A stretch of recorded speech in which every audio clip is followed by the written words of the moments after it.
Lagi siyang online, lagi siyang nagre-reply, pero walang makuhang output. Ang tawag doon, hindi burnout, hindi rin underpaid, kundi poor work ethic, employee behavior, and attitude issues in the workplace. Alam mo yung mga empleyadong parang laging may ginagawa pero walang natatapos. Ayan ang classic sign ng poor work ethic. Hindi lang naman to tungkol sa tamad. Minsan, present naman sila pero mentally absent.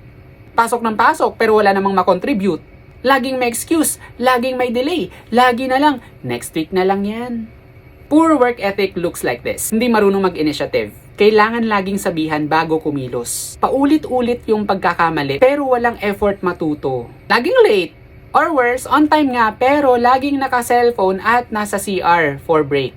Trabaho para lang sa sweldo, hindi sa resulta. Ang epekto?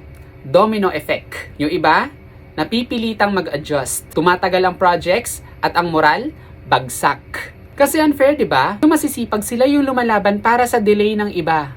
Pero ito pa yung isa sa masakit.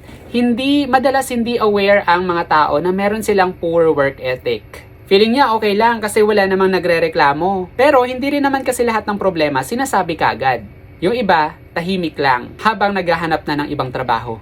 So kung manager ka, watch out. Di lahat ng quiet ay okay. Baka may tahimik na problema dahil sa ka-team nilang may poor work ethic. At kung ikaw naman yung tinatamaan, huwag magalit. Awareness muna.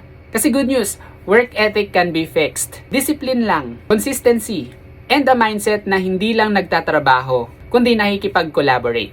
Yun lang, follow for more.